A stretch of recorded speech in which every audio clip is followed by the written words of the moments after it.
Baik, Assalamualaikum warahmatullahi wabarakatuh. Perkenalkan, kami dari kelompok 4 yang beranggotakan saya sendiri, Zeni Mega Azari, dan rekan saya yang bernama Niken Karina, Amanda Putri Maharani, dan Siska Agustina. Di sini kami akan menjelaskan tentang penjualan konsinyasi.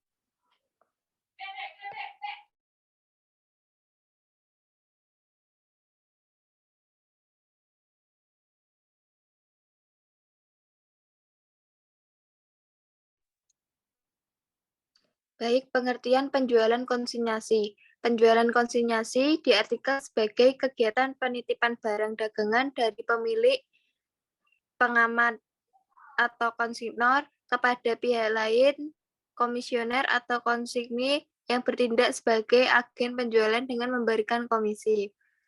Karakteristik konsinyasi dan perbedaan dalam perlakuan akuntansi. Yang pertama, barang konsinyasi harus dilaporkan ke konsignor sebagai persediaan barang, karena masih hak milik konsignor dan tidak perlu diakui sebagai persediaan konsigni. Yang kedua, konsignor tetap harus bertanggung jawab sepenuhnya terhadap semua biaya yang ada sehubungannya dengan barang konsinyasi sejak pengiriman sampai dengan konsigni menjual barangnya ke pihak ketiga. Yang ketiga, ada barang konsinyasi tidak boleh diakui sebagai pendapatan sebelum barang tersebut terjual ke pihak ketiga. Dan yang terakhir, konsigni memiliki tanggung jawab dalam menjaga barang konsinyasi.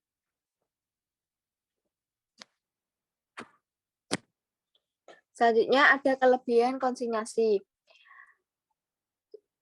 Bagi pengamat atau konsignor, yang pertama dapat terfokus dalam proses produksi karena sudah memiliki bagian pemasaran atau penjualan oleh konsigni. Yang kedua, menghemat biaya penambahan tenaga kerja dan biaya promosi karena sudah memiliki konsigni yang melayani konsumen dan menjualkan produk secara langsung, dan juga tanggung jawab konsigni untuk melakukan promosi terhadap barang-barang konsinyasinya. Yang ketiga, memperluas pasar. Dalam hal ini, konsignor dapat melakukan perjanjian dengan konsigni mana saja yang dianggapnya sudah memiliki banyak pelanggan. Semakin banyak kita melakukan perjanjian konsinyasi, semakin banyak pula pasar yang akan dijangkau. Ada juga bagi komisioner atau konsigni. Yang pertama, stok barang bertambah. Dalam hal ini, konsigni tidak akan kekurangan stok barang dagang karena persediaan akan terus dikirim oleh konsignor sebagai jumlah barang yang dijual di etalase display. Yang kedua, risiko kerugian rendah karena jika barang konsinyasi tidak terjual, kemungkinan terbesar adalah tidak akan mendapat komisi. Yang ketiga, mendapat keuntungan tanpa mengeluarkan modal karena konsigni hanya menjual barang dari konsignor. Jika barang dari konsignor terjual, maka konsigni akan mendapatkan komisi sesuai kesepakatan kedua belah pihak. Selanjutnya ada kekurangan konsigni. Bagi pengamanat atau konsignor, yang pertama, risiko kerugian terhadap barang yang rusak atau tidak terjual. Jika salah satu memilih konsigni, maka hal tersebut akan terjadi. Oleh karena itu, konsignor harus memastikan konsigni merupakan penjual yang dapat diberikan amanah. Yang kedua, kemungkinan adanya ketidakpuasan bagi konsignor dalam hal promosi yang dilakukan oleh konsigni. Menunggu setoran dari konsigni biasanya per minggu atau bahkan per bulan. Lalu ada bagi komisioner atau konsigni. Kerugian bagi konsigni adalah jika barang konsinyasi mengalami kerusakan atau kehilangan saat di toko, konsigni wajib mengganti rugi sebesar nominal yang diberikan oleh konsignor.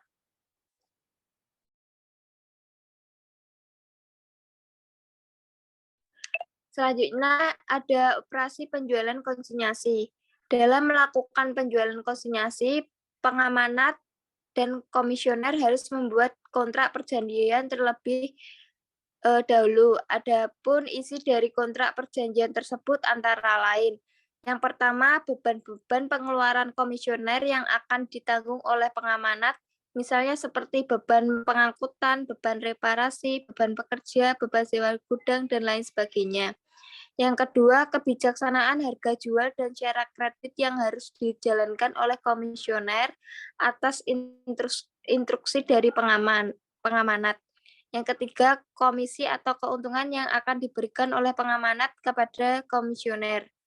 Yang keempat, laporan pertanggungjawaban oleh komisioner kepada pengamanat yang dilakukan secara berkala atas barang-barang yang sudah terjual dan pengiriman uang hasil penjualan tersebut. Yang kelima, after sales service atau garansi yang dapat ditanggung oleh pengamanat atas barang-barang yang telah dijual oleh komisioner. Dan yang terakhir, hal-hal yang dianggap perlu oleh kedua belah pihak. Lalu selanjutnya ada hak dan kewajiban komisioner. Yang pertama, hak pihak komisioner atau konsigni, yaitu berhak memperoleh penggantian atas pengeluaran yang dibutuhkan yang berkaitan dengan barang konsinyasi. Lalu selanjutnya ada berhak memperoleh imbalan atas penjualan produksi konsinyasi. Dan ada juga pengeluaran yang dibutuhkan tergantung pada sifat ataupun jenis produk konsinyasi yang meliputi pengangkutan, asuransi, pajak penyimpanan, penanganan, reparasi di bawah garansi, dan beberapa pengeluaran lain yang biasanya ditanggung oleh pihak pengamanat atau konsigni.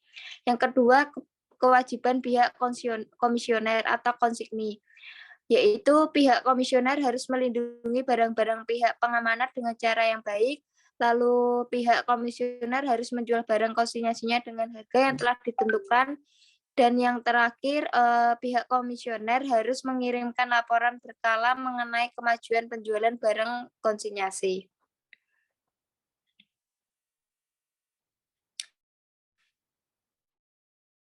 Selanjutnya ada subbab mengenai akuntansi penjualan konsinyasi.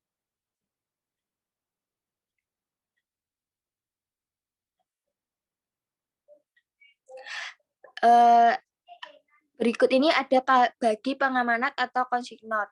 Dalam prosedur akuntansi penjualan konsinyasi terdapat dua metode yang bisa diterapkan, yaitu metode terpisah dan metode tidak terpisah. Yang pertama, terpisah. Akun pendapatan dibiayai dari akun yang digunakan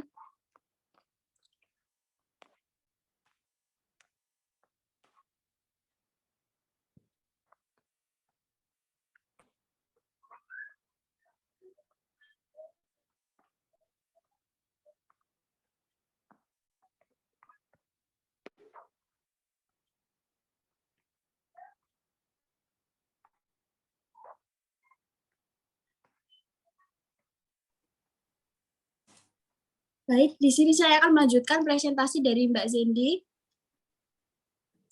Bagi pengamanat atau konsinyur, dalam prosedur akuntansi penjualan konsinyasi terdapat dua metode yang bisa diterapkan, yaitu metode terpisah dan juga metode tidak terpisah. Metode terpisah yaitu akun pendapatan dan biaya yang berhubungan dengan kegiatan konsinyasi harus dipisahkan dari akun yang digunakan untuk mencatat penjualan reguler. Adapun alat yang dapat digunakan untuk mengumpulkan pendapatan dan biaya tersebut adalah barang konsinyasi. Untuk pendebitan akun barang konsinyasi yaitu yang pertama, harga pokok barang konsinyasi yang dikirim. Yang kedua, biaya pengiriman barang-barang konsinyasi. Yang ketiga, biaya komisi. Dan yang keempat, biaya yang berhubungan dengan barang konsinyasi yang dibayar oleh komisioner akan tetap ditanggung oleh pengamanat. Lalu untuk pengkreditannya, yang pertama itu saat mencatat pendapatan konsinyasi, yang kedua laba konsinyasi, dan yang ketiga saat menerima laporan tentang hasil penjualan barang konsinyasi.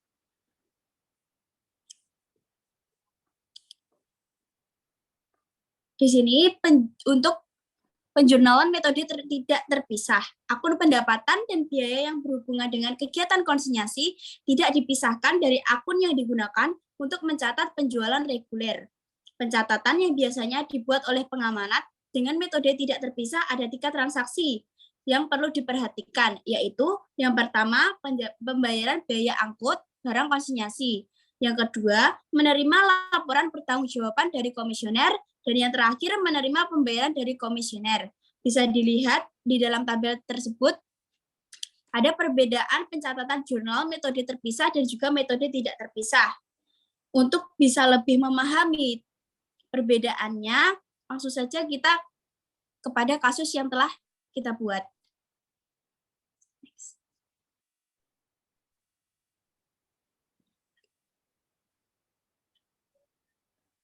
Next. Oke, contoh kasusnya. Pada awal tahun 2014, PT PIA mengadakan perjanjian konsinyasi dengan toko Q dengan isi perjanjian sebagai berikut. PT PIA akan menitipkan barang kepada toko Q. Jadi PT PIA di sini adalah pengamanat dan toko Q di sini adalah komisioner. Yang kedua, toko Q mendapat komisi sebesar 20% dari hasil penjualan.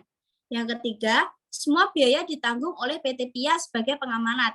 Lalu yang keempat, toko Q harus membuat pertanggungjawaban secara bulanan. Untuk penjurnalannya, langsung saja ke transaksi yang pertama. PT PIA mengirim 100 unit barang yang dalam keadaan baik ke toko Q.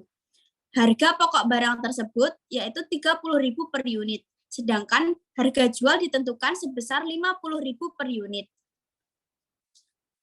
Dalam metode terpisah dicatat sebagai barang konsinyasi pada persediaan sebesar 3 juta. Itu didapat dari 100 unit dikalikan dengan harga pokok barang tersebut yaitu 30.000.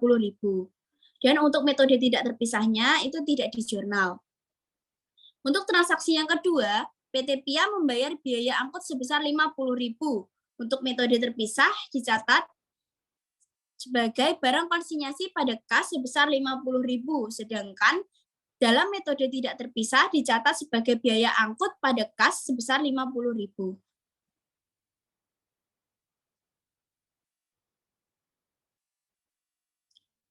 Lalu transaksi yang ketiga, toko Q menerima kiriman barang dari PT PIA dan membayar biaya perakitan sebesar 20.000.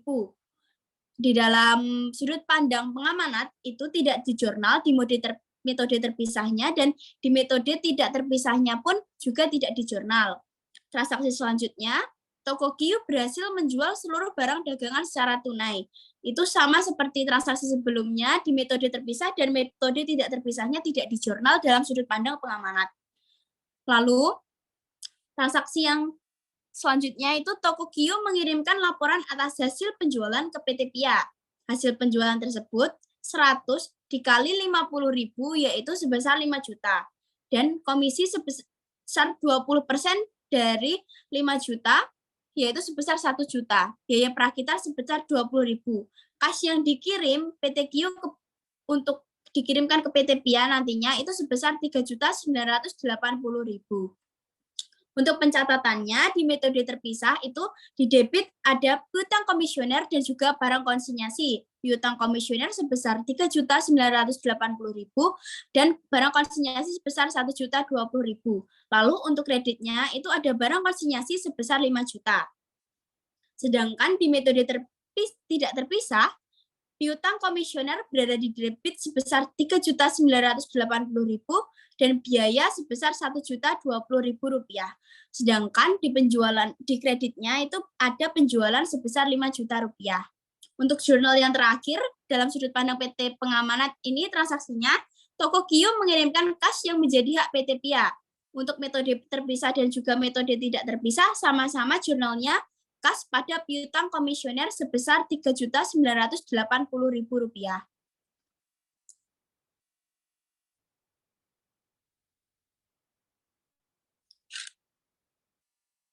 Di sini saya akan menjelaskan transaksi laba yang dicatat oleh PT Pengamanat, yaitu penjualan sebesar 100 dikali 50.000 5 juta dikurangi HPP tadi 100 dikali 30.000 per unit. Didapatkan laba kotor sebesar 2 juta rupiah. Dan beban angkut dikurangi beban angkut serta beban perakitan sebesar 70.000 rupiah serta beban komisi sebesar 1 juta rupiah. Sehingga didapatkan laba konsinyasi sebesar 930 rupiah.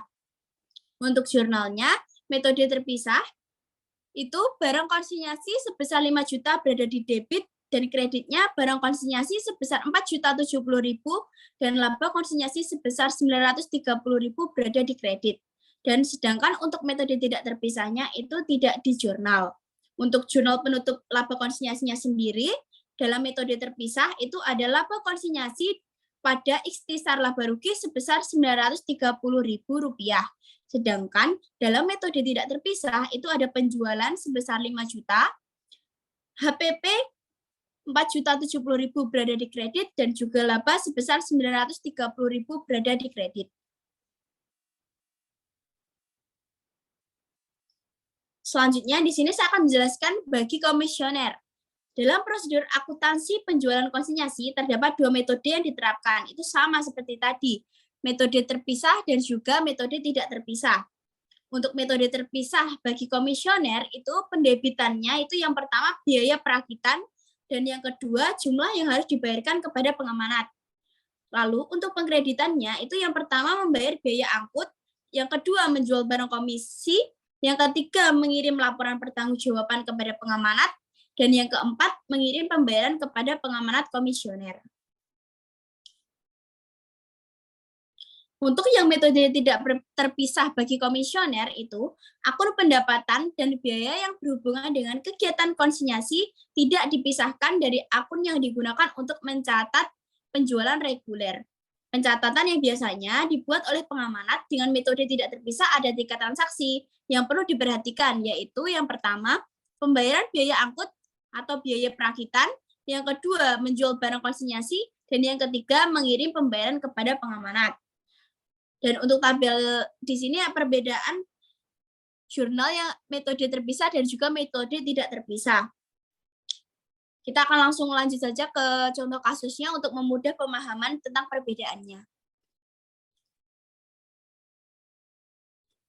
Ini sama contoh kasusnya seperti yang tadi yang kita gunakan untuk mencatat dari sudut pandang pengamanat. Lalu kita langsung saja ke transaksi yang pertama. PT Pia mengirim 100 unit barang yang dalam keadaan baik ke toko Giu. Harga pokok barang tersebut yaitu Rp30.000, sedangkan harga jual ditentukan Rp50.000. Di dalam sudut pandang pengamanat tadi kan di jurnal, sedangkan di dalam sudut pandang komisioner di sini itu tidak di jurnal. Di metode terpisah maupun metode tidak terpisahnya itu sama-sama tidak di jurnal. Sama seperti transaksi yang kedua itu sama-sama tidak di jurnal.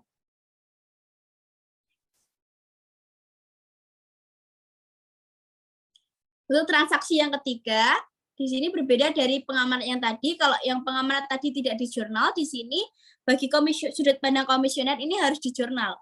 Yaitu toko Giu menerima kiriman barang dari PT Pia dan membayar biaya perakitan sebesar Rp20.000. Itu di dalam metode terpisahnya dicatat sebagai barang komisi sebesar Rp20.000 di debit dan kas Rp20.000 di kredit. Sedangkan di metode tidak terpisahnya itu dicatat sebagai utang pengamanat sebesar Rp20.000 di debit pada kas sebesar Rp20.000. Untuk transaksi yang selanjutnya, toko Giu seluruh barang dagangan secara tunai. Dicatat dalam metode terpisah, kas sebesar 5 juta dan barang komisi sebesar 5 juta. Lalu untuk metode tidak terpisahnya, dicatat ada 2 jurnal, yaitu kas pada penjualan sebesar 5 juta dan harga pokok pada utang pengamanat sebesar Rp3 juta. Untuk selanjutnya itu mencatat hasil penjualan tadi. Hasil penjualannya sebesar 5 juta, komisinya sebesar 1 juta, biaya perakitan Rp20.000, dan kas yang dikirimkan PT Giu untuk PT Pia yaitu sebesar Rp3.980.000. Di dalam metode terpisah dalam sudut pandang komisioner ini dicatat sebagai barang komisi sebesar Rp3.980.000 pada utang pengamanat sebesar Rp3.980.000, sedangkan dalam metode tidak terpisahnya itu tidak di jurnal. Lalu untuk transaksi yang terakhir ini, toko Giu mengirimkan kas yang menjadi hak PT Pia. Dalam metode terpisah maupun metode tidak terpisah, sama-sama dicatat sebagai utang pengamanat pada kas sebesar Rp3.980.000.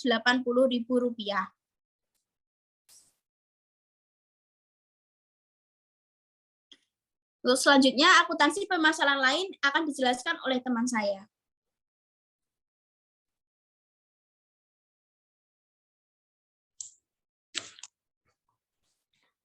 Selanjutnya yaitu akuntansi permasalahan lain pada penjualan konsinyasi.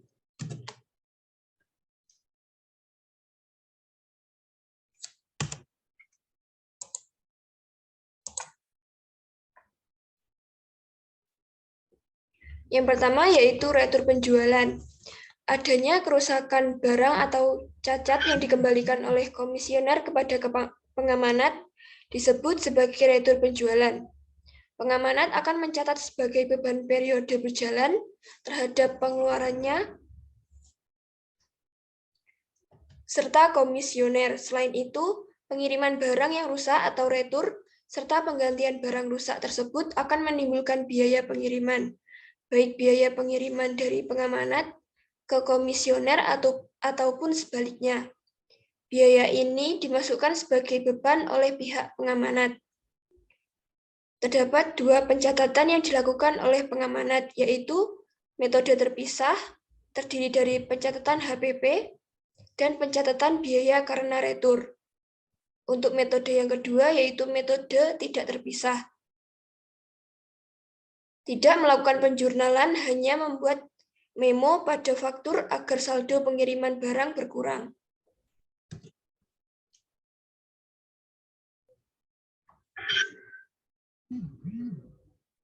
Selanjutnya yaitu barang konsinyasi yang belum laku terjual. Dalam kondisi barang belum terjual, penyesuaian perlu dilakukan. Hal ini dikarenakan sudah saatnya perusahaan membuat laporan keuangan di akhir periode, sehingga adanya biaya-biaya terkait barang konsinyasi harus disesuaikan. Adapun jurnal penyesuaian terkait hal di atas sebagai berikut. Untuk metode terpisah, nilai atas persediaan barang konsinyasi sama dengan harga pokok penjualan disertai komisi atas barang yang belum terjual. Untuk metode tidak terpisah, nilai dari rekening persediaan barang terdiri atas biaya yang dikorbankan untuk barang yang belum terjual.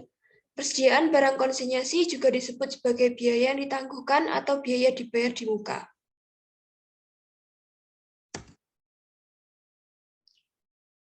Berikut perhitungan alokasi HPP dan beban-beban pada barang yang laku terjual dan belum laku terjual.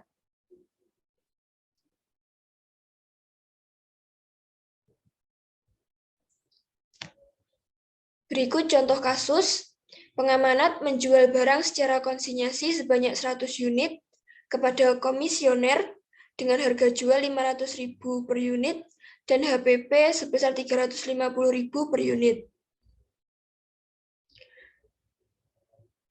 Jurnal retur barang konsinyasi bila laba atau rugi penjualan konsinyasi dicatat terpisah dengan penjualan reguler. Jurnal yang pertama yaitu persediaan barang dagang pada barang konsinyasi sebesar 3.500.000. Jurnal yang kedua, barang konsinyasi pada persediaan barang dagang sebesar 34.000. 34.000 diperoleh dari 6.000 ditambah 5.000 ditambah 3.000 dan ditambah 20.000.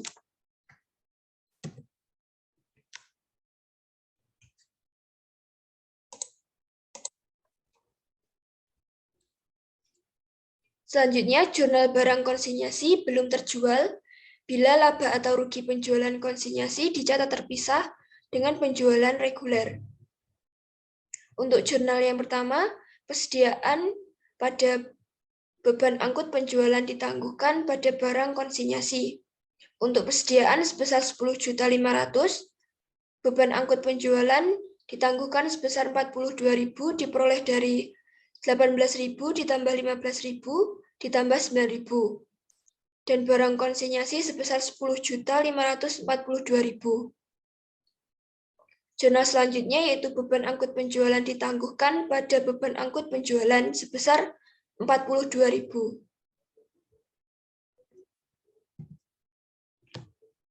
Selanjutnya, pajak pertambahan nilai. Penjualan konsinyasi dipungut PPN bila pengamanat telah dikukuhkan sebagai pengusaha kena pajak. Pengamanat sebagai PKP pada saat penyerahan BKP kepada komisioner umumnya dipungut PPN sebesar 10% dari dasar pengenaan pajak. Untuk contohnya yaitu pengamanat mengirim barang secara konsinyasi sebanyak 10 unit sebesar 1 juta dan ditambah PPN sebesar 10%. Untuk metode yang pertama, metode terpisah, yaitu perpetual. Untuk jurnalnya, barang konsinyasi pada persediaan barang dagang pada PPN keluaran. Untuk barang konsinyasi sebesar 11 juta, persediaan barang dagang 10 juta, dan PPN keluaran sebesar 1 juta. Untuk periodik, jurnalnya barang konsinyasi pada pengiriman barang konsinyasi pada PPN keluaran. Untuk saldonya, barang konsinyasi 11 juta, pengiriman barang konsinyasi 10 juta, dan PPN keluaran 1 juta. Untuk metode tidak terpisah, untuk perpetual, persediaan barang konsinyasi pada persediaan barang dagang pada PPN keluaran. Persediaan barang konsinyasi sebesar 11 juta, persediaan barang dagang sebesar 10 juta, dan PPN keluaran sebesar 1 juta. Untuk periodiknya, piutang PPN kepada komisioner pada PPN keluaran sebesar 1 juta.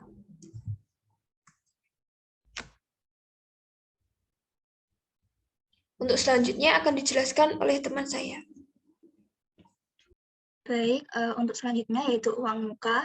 Di sini uang muka maksudnya uang muka yang harus diserahkan oleh komisioner kepada pengamanat di awal periode atau di awal transaksi, di mana uang muka tersebut berfungsi sebagai jaminan atau dapat juga berfungsi sebagai tanda kesanggupan komisioner untuk menjualkan barang milik pengamanat. Lalu jumlah uang muka diserahkan tersebut tidak boleh dimasukkan ke dalam rekening konsinyasi, sebab uang muka tersebut merupakan transaksi di luar barang konsinyasi dan bersifat sebagai pengikat atau jaminan. Dalam laporan keuangan komisioner, uang muka konsinyasi tersebut disajikan dalam neraca sebagai piutang sampai penyelesaian transaksi konsinyasi tersebut berakhir. Untuk dari sisi pengamanat, untuk jurnalnya kas pada uang muka komisioner. Sedangkan dari sisi komisioner, untuk jurnalnya uang muka pengamanat pada kas. Next.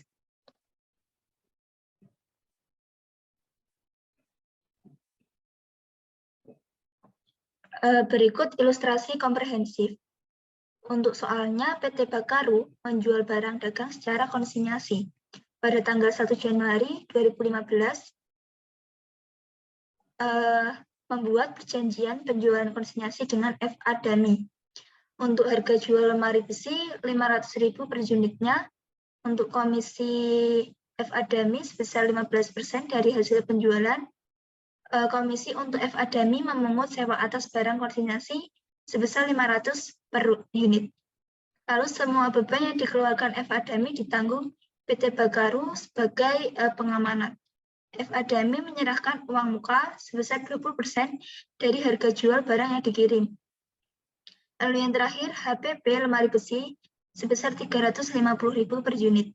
Nah, transaksi bulan Januari 2015, yang pertama, pengiriman dan penerimaan barang konsinyasi 100 unit, penerimaan dan pengiriman uang muka sebesar 20% dari harga jual, PT Bakaru mengeluarkan ongkos angkut ke FA Dami secara tunai sebesar 60.000. Yang keempat, pembayaran sewa atas barang konsinyasi yang dikirim dan diterima tunai oleh FA Dami.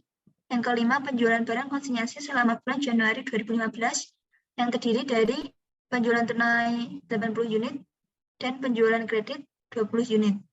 Yang keenam, pengeluaran buku kas FA Dami sebagai berikut: ongkos kuli masuk 30.000, ongkos kuli keluar 20.000, ongkos angkut 75.000. Nah, untuk yang ketujuh, pencatatan komisi oleh FA Dami.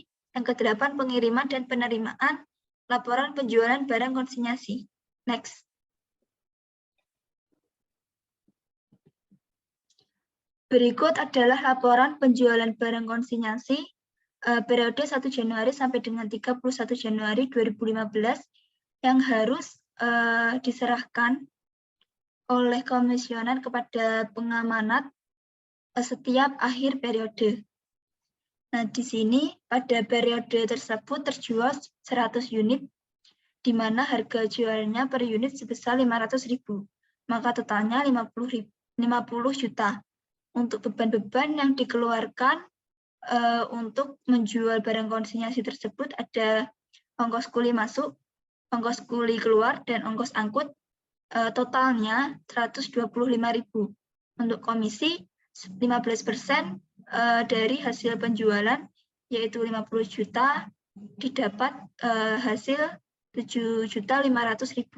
Maka beban yang harus dikeluarkan totalnya 7.625.000. Maka penjualan kotornya sebesar 42.375.000. Nah, kan ada uang muka yang diserahkan oleh FA Dami ke PT Bakaru.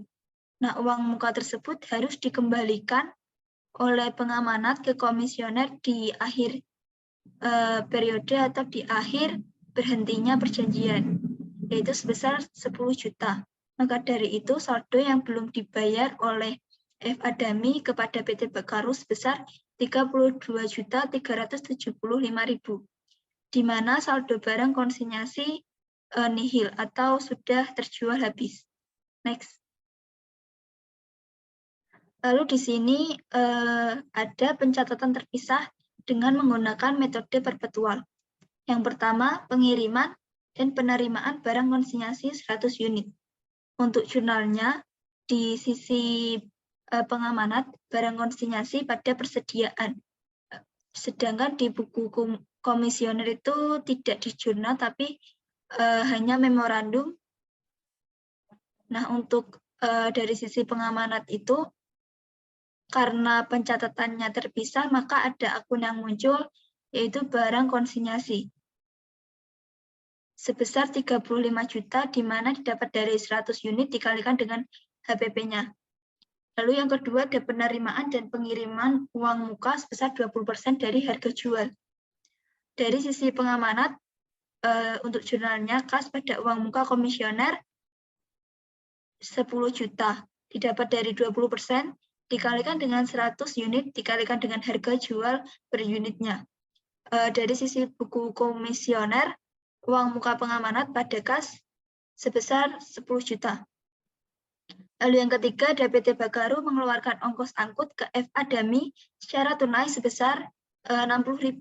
Untuk jurnalnya, dari sisi pengamanat, barang konsinyasi pada kas sebesar 60.000. Sedangkan dari sisi komisioner tidak di jurnal karena beban ongkos angkut itu secara tunai dibayarkan oleh PT Bakaru.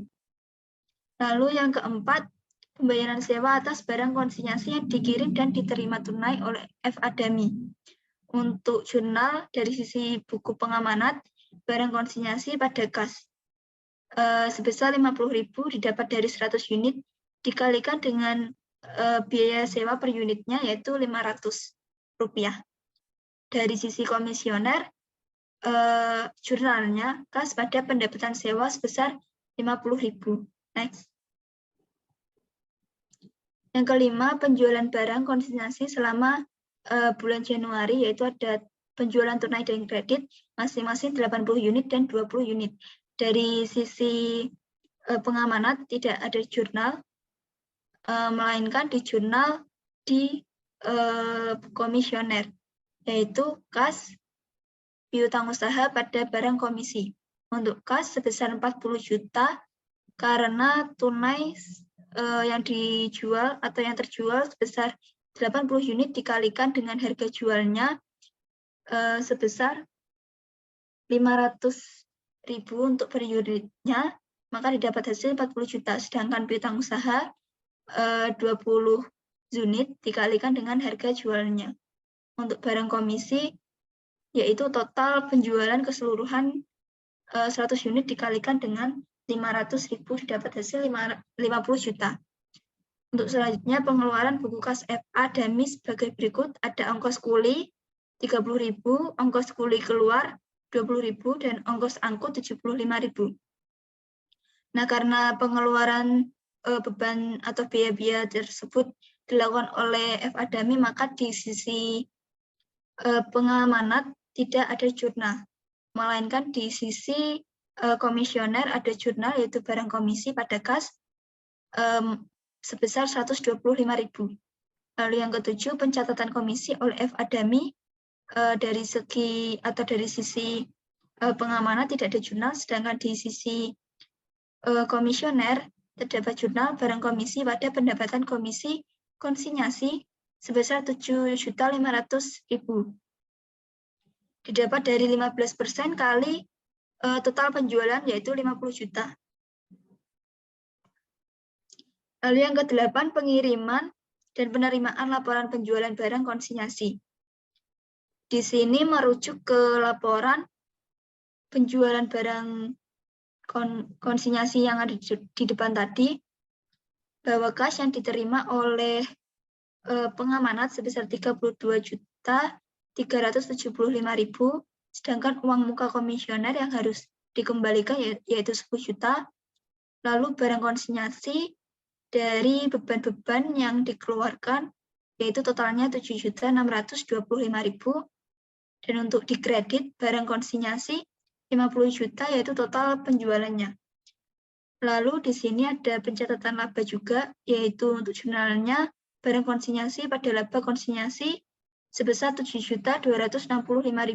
Itu didapat dari 50 juta penjualannya dikurangi dengan HPP 30 juta dikurangi dengan biaya ongkos yang dikeluarkan oleh pengamanat sebesar 50.000, dan juga pembayaran sewa atas barang konsinyasi yang dikeluarkan oleh pengamanat sebesar 50.000 dan dikurangi dengan barang komisi. Maksud saya pengeluaran buku kas yang di nomor 6 ini yang dilakukan oleh FA-DAMI sebesar 125.000, lalu dikurangi juga pembayaran komisi untuk FA-DAMI sebesar 7.500.000.